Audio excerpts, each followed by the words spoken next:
A billionaire collapsed in his own mansion, expecting loyalty. But no one moved. No one.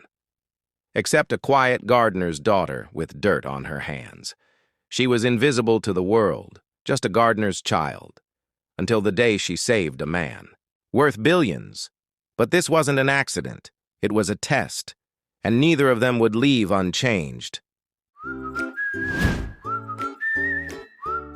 No one noticed when she walked into the room, a quiet 12-year-old black girl with dirt on her hands and braids tied with beads that clicked, softly as she moved. Her name was Naomi Lewis, the gardener's daughter, invisible to everyone in the sprawling Wickham estate. That afternoon, the estate buzzed with staff and deliveries, preparing for a dinner party. In the middle of it all, Charles Wickham, the yesterday reclusive billionaire who owned the mansion, collapsed dramatically on the marble floor. Gasps and shouts filled the hall, but no one moved to help him. Not his wife, not the butler, not even security. Only Naomi ran forward. She knelt beside the old man, steady hands checking his pulse. "It's faint," she whispered calmly, pulling a wipe from a tiny first aid kit she'd carried since childhood. Her father, David, froze when he saw her leaning over his employer. He didn't know whether to intervene or let her finish.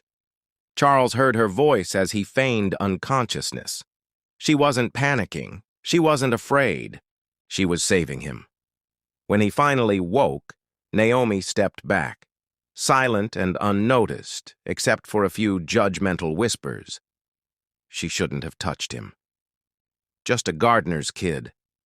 But something in Charles shifted.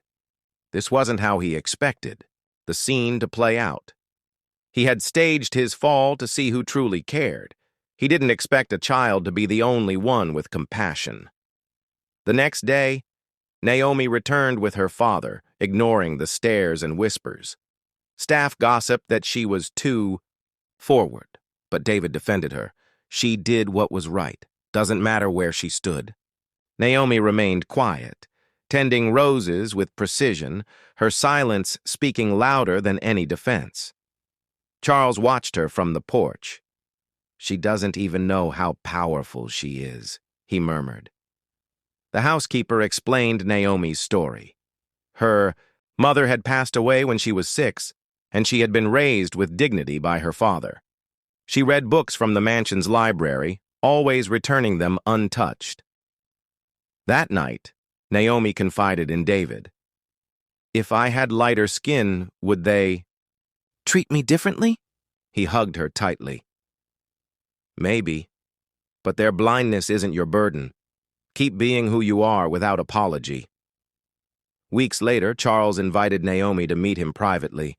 She entered cautiously, her eyes sharp.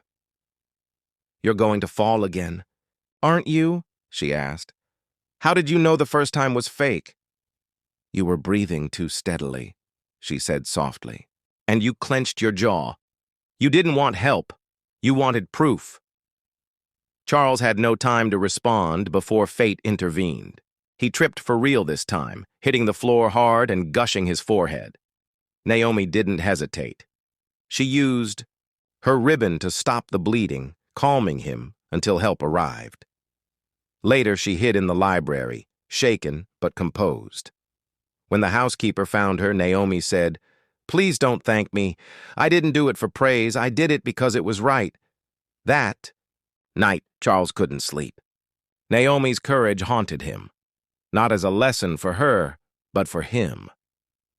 Days later, Charles invited Naomi to the winter garden. He shared a story he had never told anyone. As a boy, he had been a poor gardener's son himself. When he once helped a wealthy man who had fallen, he was shoved aside and called filth. That humiliation fueled his rise to power, but also hardened him into the man Naomi saved. "You saw me, Naomi," Charles said, "not as a billionaire, but as a person. You reminded me of who I used to be." Before leaving, Naomi placed a note on the table. "If you ever fall again, let it be for something real." Moved by her words, Charles began to change. He reopened the mansion's dusty music room and played piano for the first time in decades. He created a scholarship program, naming it after David, the David Lewis Scholarship Fund, to honor the man who raised a daughter with such quiet strength. Soon after, Naomi received a letter, a full academic scholarship through college, mentorship, and future opportunities with the Wickham Foundation. She hugged her father, whispering, "He finally sees me." At a small ceremony, Charles spoke. "I spent my life believing power came from wealth and control. I was wrong. True strength is compassion, immediate and real." He didn't name Naomi, respecting her wish to avoid the spotlight, but everyone knew who he meant. 2 years later, the Wickham estate had transformed. It was no longer a cold fortress, but a community hub called the House of Voices, where children learned, created, and felt seen.